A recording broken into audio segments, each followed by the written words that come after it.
Boa noite, meus amigos. Sejam bem-vindos a mais uma palestra neste nosso canal, hoje dedicada à Lei Moral da Igualdade.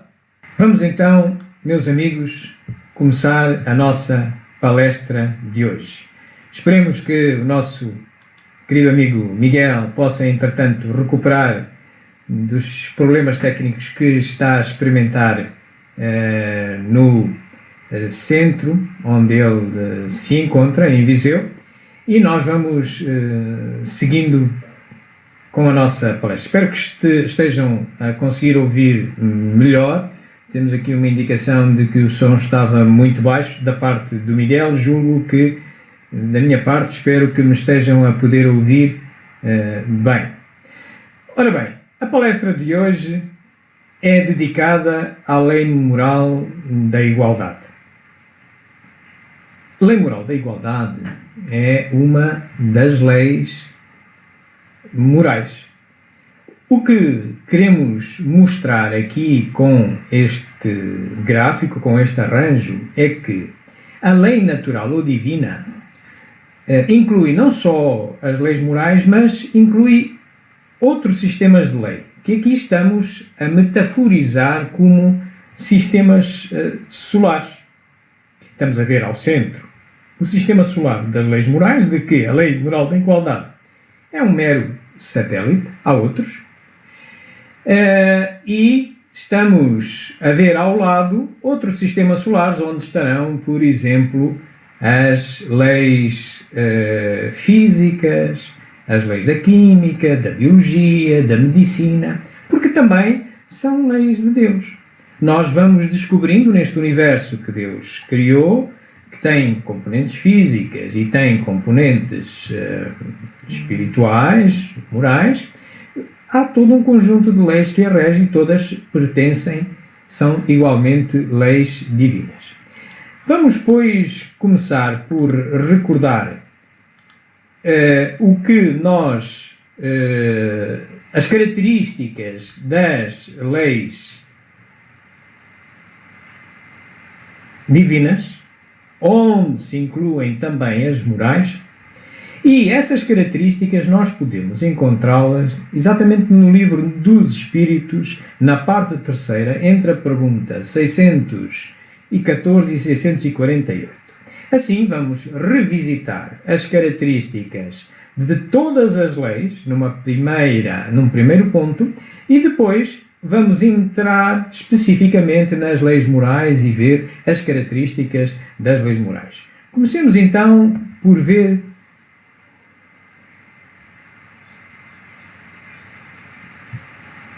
que se deve entender por lei natural. A lei natural é a lei de Deus.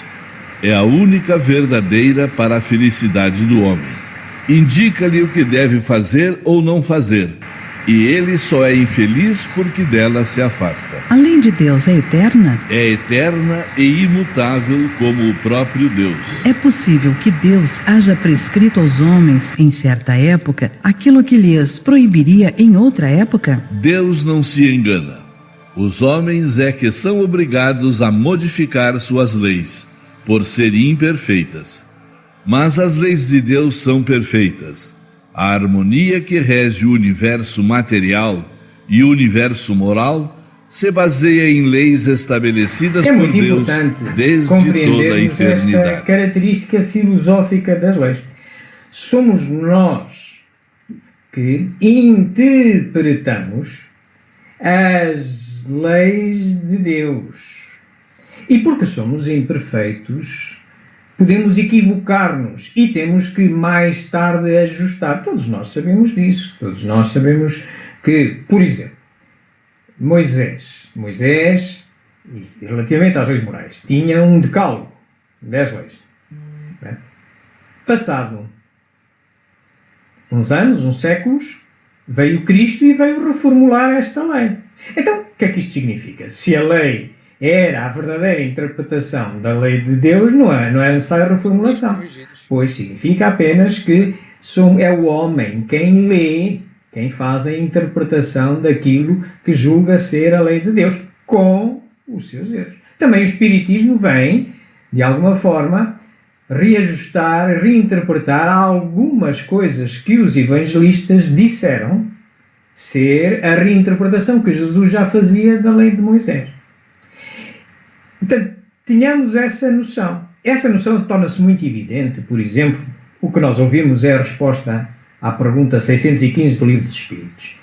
E eu deixei-vos exatamente duas interrogações aí, a eterna e imutável, também para vos dizer que muitos dos erros são de interpretação, outros são do uso inadequado das palavras ou inexistência de palavra mais adequada.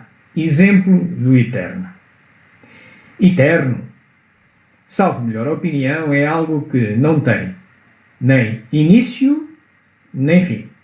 Ora, filosoficamente só pode existir um ente que tem essa característica, que é Deus. Por muito que nos custe. Porque se ele tivesse tido início, atrás dele estaria o que seria Deus. Portanto, Deus, como a causa primeira de tudo, não pode ter início nem fim. É o único ente eterno. A sua lei é dele. Quem é que a criou? Foi ele. Então, não pode ser eterna. Muito menos não pode ser tão eterna quanto ele. Não se pode confundir o pintor com o quadro. Teve que existir primeiro o pintor e depois o quadro. Mas claro, está mal. Não, este é um problema típico da inexistência de um termo para qualificar uma impressão. E aconteceu com os médiuns de Kardec. Mas porquê? Porque a mediunidade também tem que interpretar aquilo que os espíritos lhe estão a transmitir.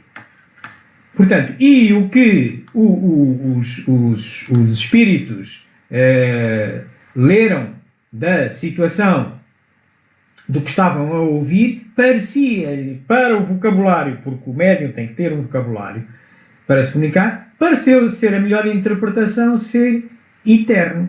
Mas nesta acessão, quando muito, poderia ser mais imortal que o homem, porque o homem é imortal, isto é, teve um princípio, mas não tem um fim. Vamos reencarnando, portanto, e mesmo depois, já não precisando de reencarnar, a alma continua a existir. Portanto, somos imortais. Mas claro, quando nós nos tornamos conscientes que vivíamos, demos-nos conta que já existia uma lei. Então, essa lei de Deus há de ser mais imortal que o homem, mas não pode ser tão eterna quanto Deus. Percebem o que eu vos quero trazer? E o imutável deixo por vossa conta ou para alguma pergunta no final. Qual a abrangência das leis divinas? Referem-se a alguma outra coisa além da conduta moral? Todas as leis da natureza são leis divinas, visto que Deus é o autor de todas as coisas. O sábio estuda as leis da matéria. O homem de bem estuda e pratica as leis da alma.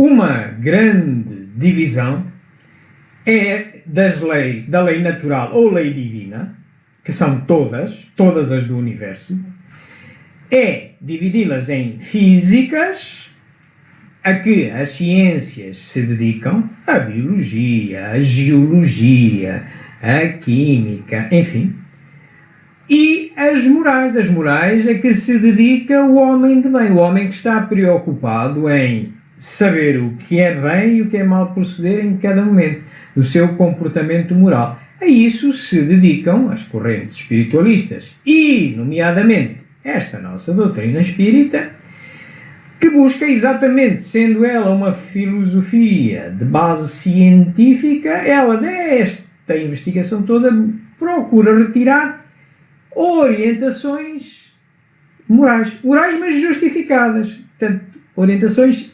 ético-morais, ok? Porque tem que justificar o que é bom e o que é mau. Portanto, isso chama-se filosofia moral. Ora, filosofia moral, no tempo de Kardec ainda não existia esta divisão da filosofia em vários ramos, mas hoje, se vocês forem no dicionário, qualquer filosofia moral é igual à ética. Por isso, a ferramenta que usa o homem para estudar as leis morais é a ética, enquanto para estudar as leis físicas é a ciência.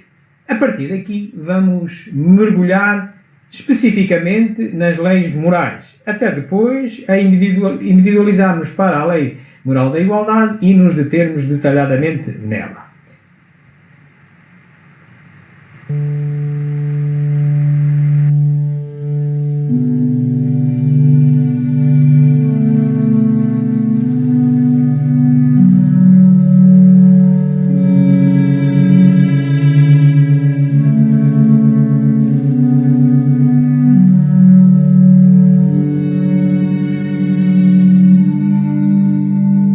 São de todos os tempos as leis morais da vida, estabelecidas pelo Supremo Pai. Invioláveis, constituem o roteiro de felicidade pelo rumo evolutivo, impondo-se, paulatinamente, à inteligência humana, achando-se estabelecidas nas bases da harmonia perfeita em que se equilibra a criação.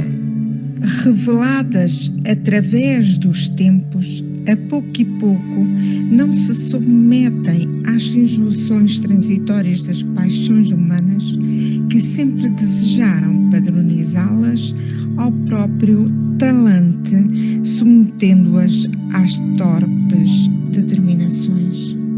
Inspiradas a humanidade pelas forças vivas da natureza desde os dias do homem primitivo, passaram a construir a ética religiosa superior de todos os povos e de todas as nações. Aqui que estas questões da moral, do bem proceder, interessam às religiões, interessam às filosofias espiritualistas, todas aquelas que reconhecem que há um ente que sobrevive à morte do corpo físico. Portanto, e preocupa o homem de uma forma geral ao longo de todos os tempos. E à medida que ele se vai tornando mais inteligente, mais conhecedor, vai-se dando conta que realmente nem tudo se reduz ao físico. E é uma dessas razões porque, exatamente, a nossa filosofia e ciência espírita também a estuda. Cabe perguntar de onde vem este conhecimento. Diz-nos o Livro dos Espíritos que todos nós vimos impregnados na nossa consciência destas questões do bem proceder. É fácil de perceber. Reparem, quando vocês se deparam com um problema novo, que não tinham passado ainda por ele, vocês andam na dúvida. Porque há ali uma vozinha lá dentro que sugere uma vez que vai por ali, outra vez fica na dúvida, mas todos nós temos essa vozinha da consciência que nos alerta.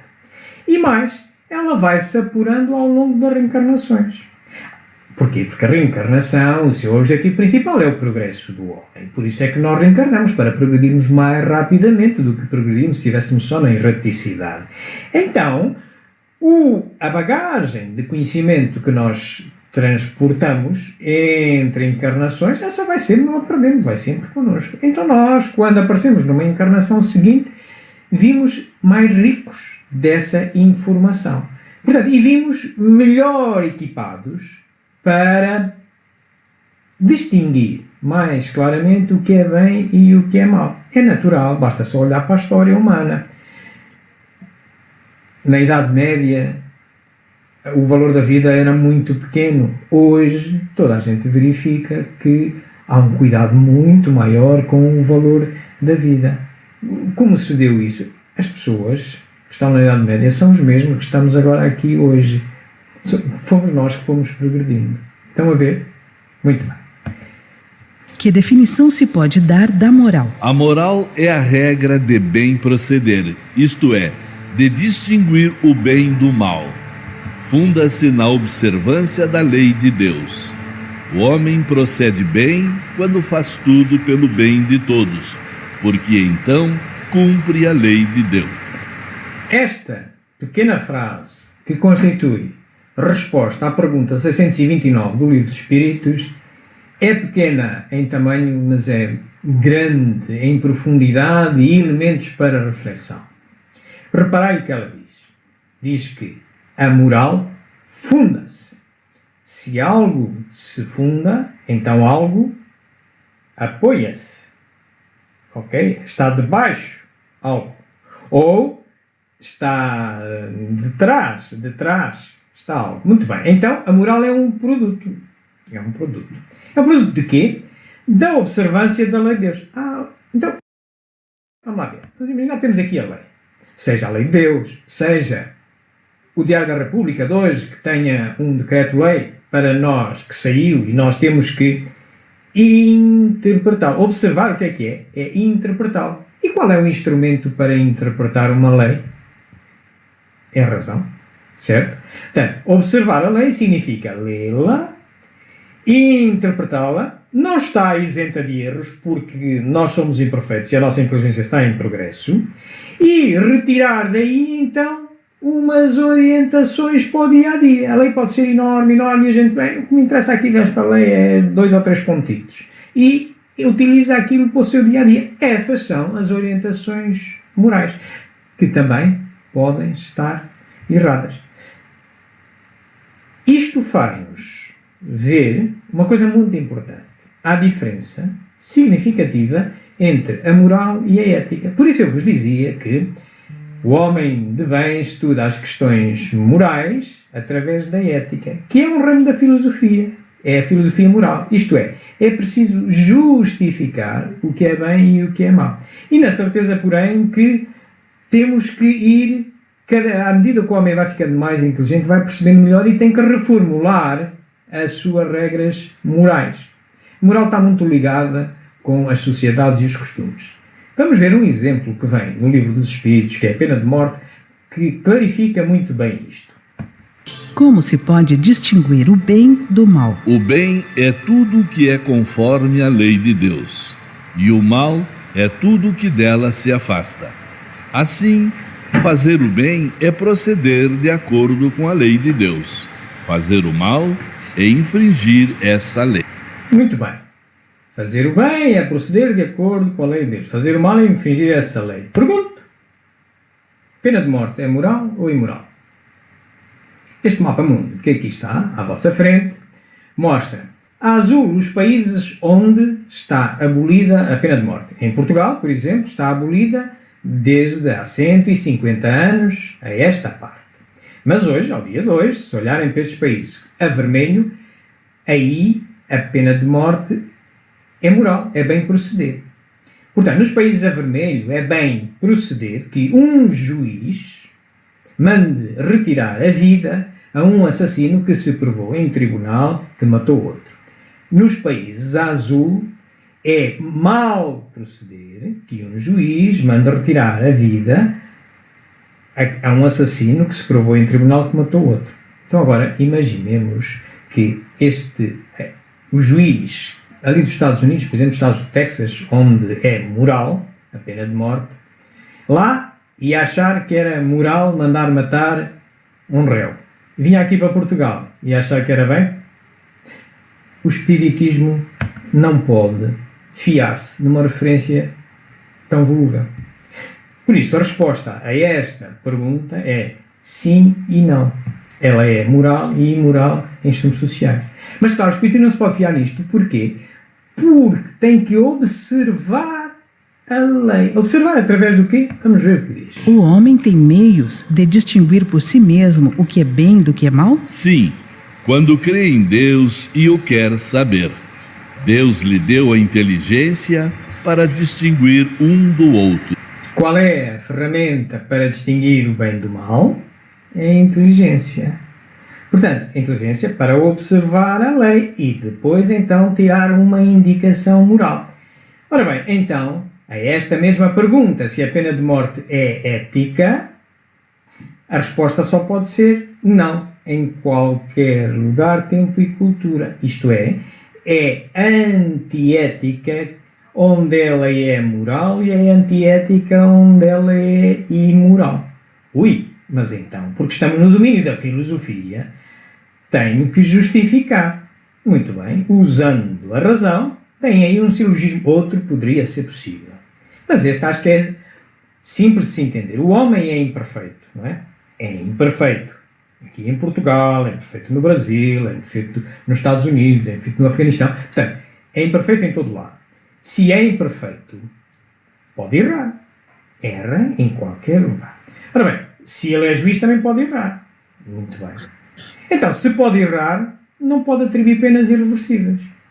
Certo? Repare, não é a primeira vez que a gente vê na comunicação social dito que, por exemplo, nos Estados Unidos, foi um réu, foi-lhe determinada a pena de morte. E passado um tempo, descobriu-se que ele afinal era inocente. Ora, se ele já tivesse sido executado, como se emenda a mão? Não se emenda. Por isso mesmo, não se pode atribuir penas irreversíveis. Porque se ele tiver ido para a cadeia, mesmo que seja numa prisão perpétua ou alongada, como é aqui em Portugal, 25 anos, sempre se poderá minimamente tentar recuperar. Tira-se da cadeia, dá-se uma indenização, recupera-se para a vida social. Por isso, ela é antiética em qualquer lado.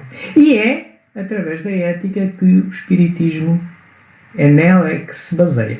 Vamos ver o que, não existindo ainda esta separação filosófica, da filosofia moral dentro do grande todo da filosofia em tempo de Kardec, vamos ver que já na altura o Livro dos Espíritos nos oferece a resposta para a pena de morte. Vamos a ver.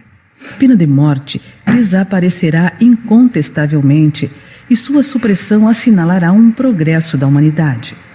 Quando os homens estiverem mais esclarecidos, a pena de morte será completamente abolida da terra. Os homens não terão mais necessidade de ser julgados pelos homens. Portanto, viram?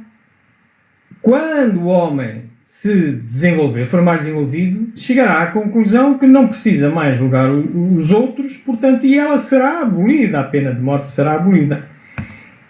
O Espiritismo é uma filosofia, como tal, pauta-se pela ética, tem que justificar os seus comportamentos, o que é bem e o que é mau. Não basta que o dirigente do centro espírita tenha uma determinada conduta e só porque ele é o dirigente do centro espírita é bem proceder o que ele está a fazer. Não. Pode ser que seja. Mas ele tem que justificar porque é que é assim. É uma coisa que eu dizer a um filho meu, não faças isso, porque eu quero, porque eu mando, eu é que sou o maior. Se calhar ele, na primeira oportunidade, vai-me trair, vai fazer. Outra coisa é eu dizer, não faças isso, pelas razões A, B e C. Isso é diferente. Ele pode interiorizar, pode passar no crivo da razão dele e um dia ele vai-me dar razão.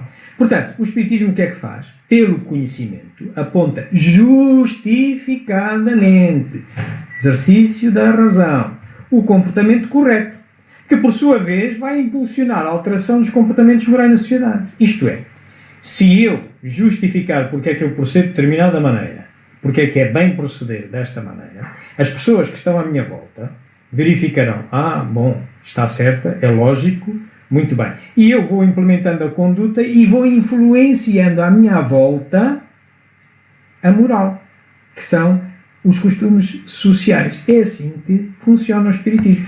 Porquê? Porque o mal é sempre o mal, mesmo que todos o pratiquem. E o bem continua a ser mesmo que ninguém o pratique. E esta história de toda a gente faz não pode ser justificação para o espírito. Bom, há pessoas que às vezes perguntam, mas não há aí uma forma mais simples de nós julgarmos com mais facilidade o que é bem e o que é mau? O Livro dos Espíritos tem 3 perguntas, ou 3 respostas, como quiserem, que nós podemos sumarizar socorrendo de uma metáfora da moeda de euro. Qualquer moeda tem 2 faces, a moeda de euro também. Numa das faces vamos considerar que é a sociedade, noutra das faces vamos considerar que é a natureza. Portanto, nós relacionamos com a sociedade e tudo aquilo que não é o ser humano é o reino animal, o reino vegetal, o reino mineral, é a natureza, chamemos a natureza. Se repararem, a moeda em si tem uma parte interior que é de prata, consideremos o metal menos precioso quando comparado com o que está ao exterior, que é de ouro. Porque há 2 perguntas que no Livro dos Espíritos endereçam as questões do relacionamento entre nós, seres humanos, enquanto com a natureza só uma. Vamos ver na parte da cara, na parte da relação com a sociedade, quais são essas 2 perguntas. Jesus vos disse: Vede o que gostaríeis que vos fizessem ou não vos fizessem. Tudo se resume nisso: não vos enganareis. Bastará que o homem não pratique o mal? Não, é preciso que faça o bem no limite de suas forças, pois cada um responderá por todo o mal que haja resultado de não haver praticado o bem. Resposta à pergunta 632, eu, aqui nesta metáfora, comparo-a com o metal menos nobre, com a prata. Porquê? Porque mais ou menos todos dizemos uns aos outros, já vamos incorporando, não façam aos outros, não queres façam a ti, que Cristo também já dizia, mais ou menos já temos no estado de adiantamento em que vamos, mais ou menos já todos temos essa simpatia. Outra coisa é que depois praticamos, mas pelo menos a nossa vozinha interior já nos vai dizendo isso. Mas isso não basta. E aqui é que é a parte difícil, é o que diz a resposta à pergunta 642. Isto é, não basta que nós não façamos mal aos outros, porque nós somos responsáveis por todo o mal que deixarmos pela nossa conduta ocorrer. Exemplo, imaginai que vocês têm um amigo ou uma amiga ao vosso lado que está a passar por uma situação difícil, mas que vocês já passaram. Mas vocês conhecem o vosso amigo, a vossa amiga, e sabem que ela não quer ouvir o conselho que vocês têm para ela, sabem como é que ela pensa, e então duas hipóteses se vos põem à vossa consciência. Digo ou não digo? A favor do não dizer vou-me irritar com ela, vou perder a amizade dela porque vou dizer uma coisa que ela não quer ouvir, ela que bate com a cabeça na parede. Mal. É preciso ter a coragem de, com educação, com calma, dizer: minha amiga, meu amigo, eu sei a situação que estás a passar, eu sei mais ou menos como tu pensas, eu, quando passei por uma situação idêntica, pelo motivo A, B e C, eu tomei esta atitude. Eu sei que não é essa também a atitude que tu queres, se calhar é mais difícil de tomar. Mas, em minha consciência, eu devia te dizer: tu traz o livre-arbítrio e farás o que quiseres. São estas as duas respostas que nós podemos encontrar nesta face da moeda. Na outra face... Quando comeis em excesso, isso vos faz mal. Pois bem, é Deus quem vos dá a medida do que necessitais. Quando ultrapassais essa medida, sois punidos. Dá-se o mesmo em tudo. A lei natural traça para o homem o limite de suas necessidades. Quando ele ultrapassa, é punido pelo sofrimento. Aqui está, no outro lado da moeda, apenas uma regra: é evitar o excesso. O homem foi criado por Deus, que é um ser extremamente perfeito, a necessitar de proteínas animais e proteínas vegetais. Portanto, o homem pode matar um animal, desde que seja para a sua alimentação, tal como nós vemos os animais matarem-se para a sua alimentação, eles não matam por prazer, o homem é que meteu prazer nisso, mas quem diz um animal diz um vegetal. O homem pode colher um vegetal para se alimentar, não pode desperdiçar o vegetal. Como também não pode ir à caça por prazer que não seja para comer o animal. Se é para desperdiçar só por prazer, está a cometer excessos. Está a ir contra a lei de Deus. Quanto às questões da dieta, cada um saberá melhor. É livre de se alimentar de uma forma ou de outra, cada um é que sabe, mas sem excessos. Evitar o excesso é a única regra deste lado da moeda. Que pensais da divisão da lei natural em 10 partes, compreendendo as leis de adoração, trabalho, reprodução, conservação, destruição, sociedade, progresso, igualdade, liberdade e, por fim, a de justiça, amor e caridade? Essa divisão da lei de Deus em 10 partes é a de Moisés e pode abranger todas as circunstâncias da vida, o que é essencial. Podes, pois, adotá-la, sem que por isso tenha qualquer coisa de absoluta, como não o têm os demais sistemas de classificação, que dependem do ponto de vista sob o qual se considere uma coisa. A última lei é a mais importante. É por meio dela que o homem pode adiantar-se mais na vida espiritual, visto que resume todas as outras. Quando no início falávamos da lei natural ou lei divina, dos quais as leis morais é um sistema solar delas, dizíamos que elas são perfeitas. A lei é perfeita. Só que nós, como somos imperfeitos, nós estamos pendentes da interpretação que fazemos dela. E por isso temos que ir revendo e ir ajustando. E aqui nos é dito exatamente a mesma coisa. A resposta a esta pergunta é que, propõe-nos 10 leis. Tudo bem, vocês precisam de um sistema de catalogação para se entenderem. Podeis usá-la. Essa é de Moisés até. Podeis usá-la, mas nada tem de absoluto. Porque também o homem não só é imperfeito a interpretar, mas é imperfeito a observar. Ninguém consegue apreender a realidade toda. É tão complexa, que exige uma perfeição tal que só Deus a consegue. O que é que nós vemos da realidade? Vemos aquilo que chamamos de verdade. Vemos uma versão dela. A mesma coisa que usar um copo com água. Ela está meio de água. Eu perguntar a alguém e dizer-me, está meio cheio. Outro vai-me dizer que está meio vazio. E eu vou dizer, isto tem 50% de água e 50% de ar. Os três têm razão. Estão a ver? Portanto, a realidade ainda é muito mais complexa. É o copo, é o vidro, é as moléculas que ali estão, é toda uma série de coisas e a gente já só está a ver aquilo que nos interessa. Portanto, de nada me vale eu tentar impor ao outro a minha verdade. Tenho é que tentar com ele construir uma melhor verdade, conversando e sair de uma melhor. E assim também acontece com a interpretação da lei. Com esta visão que aqui nos foi dada, de que a última lei, a lei Justiça, Amor e Caridade, que já fizemos aqui para o centro, dá-nos a entrada a que nós agora olhemos para o sistema solar assim. Parece-vos?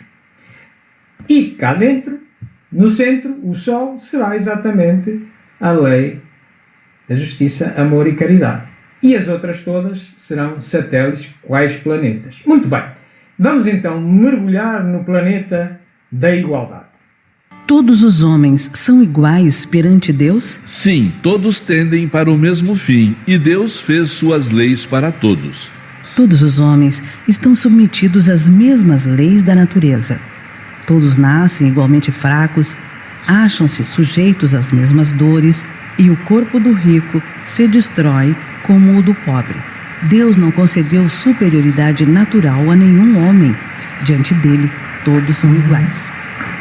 Ouvimos que todos somos iguais para Deus.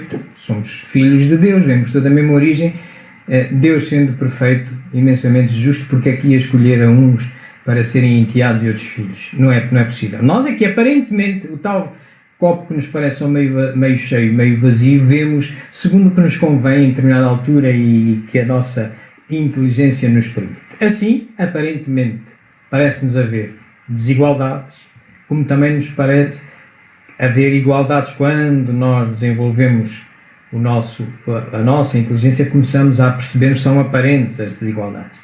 E pelo meio há provas que nós vamos sujeitando exatamente para percebermos isso e nos corrigirmos. Vamos começar por olhar para o que aparentemente nos parecem desigualdades. Por que Deus não concedeu as mesmas aptidões a todos os homens? Deus criou iguais todos os espíritos. Cada um deles, porém, viveu mais ou menos tempo e, por conseguinte, obteve maior ou menor soma de aquisições. A diferença entre eles está na diversidade da experiência alcançada e da vontade com que procedem. Vontade que é o livre-arbítrio. Trago-vos aqui para tentar explicar melhor estas questões da interação entre a vontade e da idade espiritual. Com este trator, imaginemos que o mundo habitado, a Terra onde nós estamos, este planeta onde nós estamos, onde estamos a viver, será o trator. Os habitantes são as rodas. Ora, há umas rodas maiores e umas rodas menores. O que é que distingue as rodas maiores, neste caso, a roda que mais produz, melhor avança, é o raio da jante, certo? Comparemos isso ao livre-arbítrio ou à vontade, como nós ouvimos na pergunta. Quanto à idade espiritual, podem até ser iguais. A roda da frente e a roda de trás têm a mesma espessura de pneu. É a idade espiritual. A diferença está no raio. Ora, vamos ver este efeito, o que é que dá. Imaginemos que o caminho do progresso vai deste ponto A a este ponto B. E agora vamos ver quantas voltas vai ter que dar. A roda de trás, que tem maior vontade, maior livre-arbítrio, ela, de uma só encarnação, digamos, consegue vencer este campo do A ao B. A roda da frente, olha, tem que fazer duas. Estão a ver? Estão a ver o que é determinante para a pessoa perceber como o progresso se produz. E claro que vai, se eu progrido menos, eu vou me sentir desigual ao outro. Mas o outro tinha mais vontade e um livre-arbítrio melhor, embora até nos parecesse que tínhamos a mesma idade. Espero que tenha resultado claro para vocês. A desigualdade das condições sociais é uma lei da natureza? Não, é obra do homem e não de Deus. Essa desigualdade desaparecerá algum dia? Só as leis de Deus são eternas. Não vês a desigualdade diminuir pouco a pouco a cada dia? Desaparecerá quando o egoísmo e o orgulho deixarem de predominar, restando apenas a desigualdade do merecimento. Que se deve pensar dos que abusam da superioridade de suas posições sociais para oprimir os fracos em benefício próprio? Merecem anátema. Ai deles! Serão oprimidos por sua vez e renascerão numa existência em que sofrerão tudo o que tiverem feito sofrer aos outros. As desigualdades sociais, meus amigos, são obra do homem. Mas todas as obras nós somos responsáveis. A lei da causa e efeito não nos permite fugir aos efeitos das causas que introduzimos no sistema social para com os outros ou para nós próprios. E o que nos diz essa lei da causa e efeito, e o que acabamos de ouvir nesta pergunta 806, é que sofrerão mesmo. Aqueles que oprimirem o outro, tornarem-no desigual por sua responsabilidade, numa próxima encarnação, o efeito vai-lhes bater à porta. Vão sofrer o mesmo. A desigualdade das riquezas não tem sua origem na desigualdade das faculdades que faculta a uns mais meios de adquirir bens do que outros? Sim e não. Que dizes da astúcia e do roubo? Entretanto, a riqueza herdada não é fruto das más paixões? Que sabes disso? Busca a fonte de tal riqueza e verás que nem sempre ela é pura. Sabes, porventura, se não resultou de uma espoliação ou de uma injustiça? Se uma fortuna foi mal adquirida inicialmente, os que a herdam mais tarde serão responsáveis por este fato? Certamente eles não são responsáveis pelo mal que outros hajam feito, mas fica sabendo que muitas vezes a fortuna só vem ter as mãos de um homem para lhe dar oportunidade de reparar uma injustiça. Quantas vezes nos vem parar à mão uma herança que nós não sabemos de onde vem, pareceu que nascemos em berço de ouro, mas foi porque provavelmente nos foi subtraída no passado, exatamente pelos nossos pais ou os nossos avós de quem nós herdamos. Porque só é justo aquilo que for obtido de forma justa. Aquilo que for subtraído ilegalmente, que for roubado, a justiça divina tem tanta forma de compensar isto. Portanto, muitas vezes as heranças que aparecem às pessoas aparecem porque é um ensejo de reparar a injustiça do passado. Sem se afastar da legalidade, qualquer pessoa pode dispor de seus bens de modo mais ou menos equitativo. Quem assim procede será responsável depois da morte pelas disposições que haja tomado? Toda ação produz seus frutos.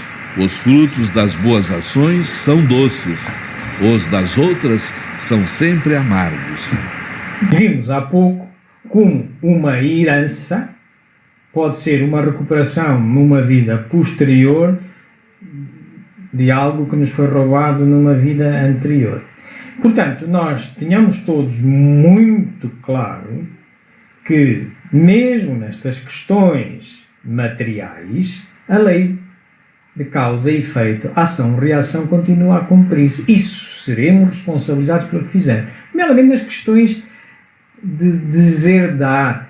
Nós, na nossa lei, temos a possibilidade de administrar uma parte da herança e dispor dela da forma como quiser. Cuidado com que interesses nós o fazemos. Tudo volta para nós. Ação, reação, ação, reação. A igualdade absoluta das riquezas é possível? Não, não é possível. A diversidade das faculdades e dos caracteres a isso se opõe. No entanto, há homens que creem ser esse o remédio aos males da sociedade. São sistemáticos ou ambiciosos e invejosos. Não compreendem que a igualdade com que sonham logo seria desfeita pela força das coisas. Combatei o egoísmo, que é a vossa chaga social, e não corrais atrás de quimeras. Todos nós conhecemos, mesmo aqueles que não estudam questões políticas, mas ouvem às vezes falar, as pessoas que se manifestam contra o que uns têm e a outros faltam, correntes até políticas que preconizam uma absoluta igualdade das riquezas. É impossível. Impossível de manter. É fácil de perceber. Imaginemos que era possível, no minuto a seguir, por uma arte mágica, todos ficávamos com o mesmo dinheiro, com a mesma riqueza. O que é que ia acontecer no minuto a seguir? Olha, aqueles que são mais lestos, têm mais jeito para os negócios e têm mais vontade de trabalhar logo a seguir, iam começar a arranjar esquemas para que o dinheiro fosse circular e eles ficando com mais dinheiro e os preguiçosos iam, enquanto tivessem aquele dinheiro, iam gastando. Estão a ver? Impossível. E é impossível e é pedagógico haver desigualdade da riqueza, exatamente para nos ensinar que o trabalho até é alvo de uma lei moral.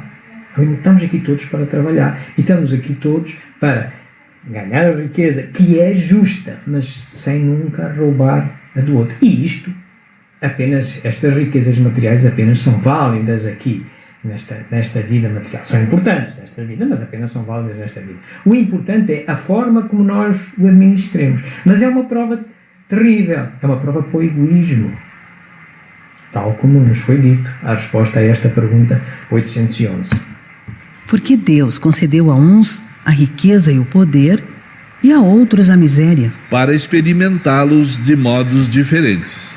Além disso, como sabeis, essas provas foram escolhidas pelos próprios espíritos, que, no entanto, nelas sucumbem frequentemente. Qual das duas provas é mais perigosa para o homem?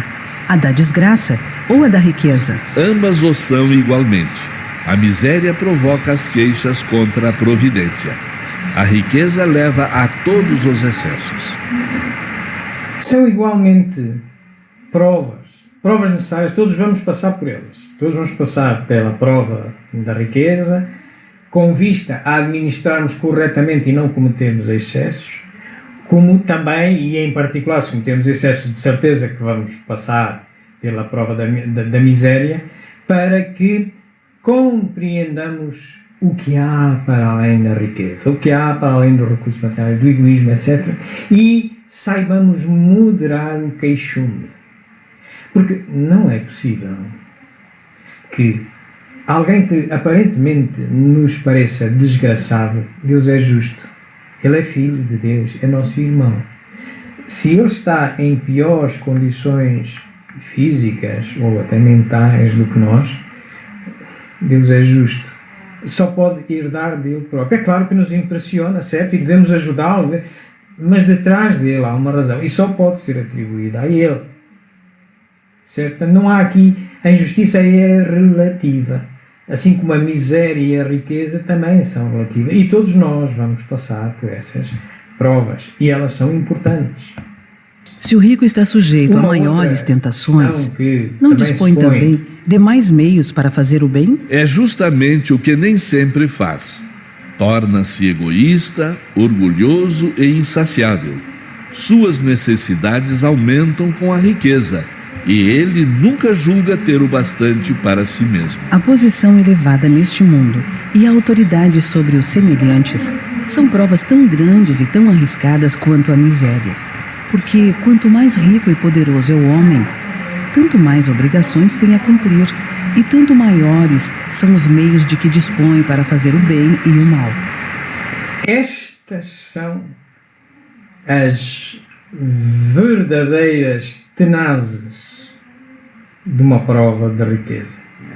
O egoísmo, o orgulho e a insaciabilidade. Aquele que muito tem, mais quer ter. E está aqui para aprender a distribuir. Por isso é provavelmente, em algumas circunstâncias, embora sejam duas provas necessárias, aparentemente iguais, mas de um ponto de vista mais restrito, pode às vezes revelar-se mais difícil a prova da riqueza, como se dizia. Deus experimenta o pobre pela resignação e o rico pelo emprego que dá aos seus bens e ao seu poder. A riqueza e o poder fazem nascer todas as paixões que nos prendem à matéria e nos afastam da perfeição espiritual. Foi por isso que Jesus disse: em verdade vos digo que é mais fácil um camelo passar pelo fundo de uma agulha do que um rico entrar no reino dos céus. Aqui está. É mais fácil um camelo passar pelo fundo de uma agulha do que um rico entrar no reino dos céus. As duas provas são igualmente importantes, mas cuidado com a da riqueza, cuidado, todos nós almejamos por uma vida melhor, tenhamos muito cuidado para não cairmos a seguir na prova da miséria, em que treinaremos exatamente a resignação e iremos aprender como administrar melhor os recursos que viermos a ter.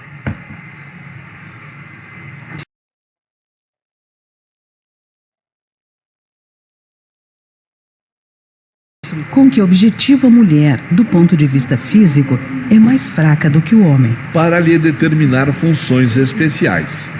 Cabe ao homem, por ser o mais forte, os trabalhos rudes, à mulher, os trabalhos leves. A ambos o dever de se ajudarem mutuamente a suportar as provas de uma vida cheia de amargura. Sendo assim, uma legislação, para ser perfeitamente justa, deve consagrar a igualdade dos direitos do homem e da mulher? De direitos, sim. De funções, não. Perdoai, aquela resposta sonora que ouvimos tinha a ver com a crueldade, tinha a ver com a lei moral da destruição, introduziu-se aqui, não sei bem como. O que importa nas questões das aparentes desigualdades é esta, por exemplo, a igualdade ou desigualdades aparentes entre sexos. Compreendamos profundamente que a desigualdade é necessária haver sexos distintos para haver reencarnação. Portanto, e a mulher e homem são iguais em direitos, mas apenas em direitos. Porque da mulher espera-se, em termos qualitativos, a capacidade para outras funções, e do homem, em termos qualitativos, a força para levar por diante todas as questões da família, do sustento da família, etc. E deles, os dois, o que se pretende é a interajuda. A interajuda para o bem comum. Até porque ninguém vai ser eternamente cumprir encarnações uma atrás de outras como mulher, nem como homem. Há de haver um dia que trocam. Portanto, temos que perceber que somos diferentes em funções, mas iguais em direitos, e que nos é solicitada a interajuda entre homem e mulher. De onde vem o desejo do homem de perpetuar sua memória por meio de monumentos fúnebres? Derradeiro ato de orgulho. Reprovais de maneira absoluta as pompas fúnebres? Não. Quando têm em vista honrar a memória de um homem de bem, são justas e dão bom exemplo. O túmulo é o ponto de reunião de todos os homens. Aí terminam, implacavelmente, todas as distinções humanas. Acabamos de ver que o túmulo, aparentemente desigual, quando entramos num cemitério, por exemplo, e vemos uns jazigos muito importantes, uns monumentos funerários muito importantes, de nada vale. Aquilo é mais para sustentar o orgulho dos que cá ficam, da família, dos familiares, que depois se vai entrar num cemitério com jazigos do século XVIII ou XIX. Quem são aquelas pessoas já, não é? Estão a ver? Agora, claro, não se é contra as cerimónias fúnebres, honrar a memória das pessoas, lembrar da memória. Isso sim é o mais importante. Porque a sepultura, meus amigos, é igual para todos. É um ponto de reunião para todos, para o pobre, para o rico, para o homem, para a mulher. Meus amigos, era isto que eu tinha para vocês, para vos falar sobre a lei moral da igualdade. Eu consultei estas referências que aqui estão, reconhecerão aí na primeira linha várias obras fundamentais do Espiritismo. Nesta segunda linha estão aqui 2 obras de filosofia que têm a ver com a ética, quem queira perceber, de Aristóteles, a Ética Nicômaco e Platão, o Menon. Universo Elegante para se entender este mundo, e nomeadamente os outros sistemas solares que também integram a lei natural ou divina. Há várias dimensões, há vários mundos, a física quântica nos ensina isso. Pensamento Sistémico e Espiritismo, minha obra espírita, em que se fala nela muito destas questões da realidade e da verdade, que tem muito a ver com a forma como nós interpretamos a lei de Deus e que temos que andar sempre a corrigir. Para além deste direto, estamos a fazer uma gravação com uma outra câmara e que iremos disponibilizá-la integrada com a imagem do computador, ocupando um espaço maior para que se possa ler melhor para quem teve alguma dificuldade momentânea durante esta transmissão pelo Facebook, e vamos subi-la a este canal Espiritismo JG, como nós habitualmente fazemos. Dar-vos-ei conta também disso aqui neste canal de Facebook, no qual podem interagir comigo. Espero que nos comentários, se tiverem alguma pergunta, se já tiverem escrito, a gente vai agora entrar num período de perguntas e respostas, como costumamos fazer no Centro Espírita. Vamos rever todos os vossos comentários. Se alguém tiver alguma pergunta e queira fazer, esteja à vontade, é só escrevê-la, nós vamos revê-la e dar-lhe atenção. Mas se ainda sobrar mais alguma que prefiram escrever-me depois por e-mail, também tenho aqui um e-mail à vossa disposição, espiritismo.jg@gmail.com, e íamos então dar entrada à possibilidade de os meus amigos poderem questionar sobre o que quiserem sobre este assunto ou outro. Estaremos à disposição.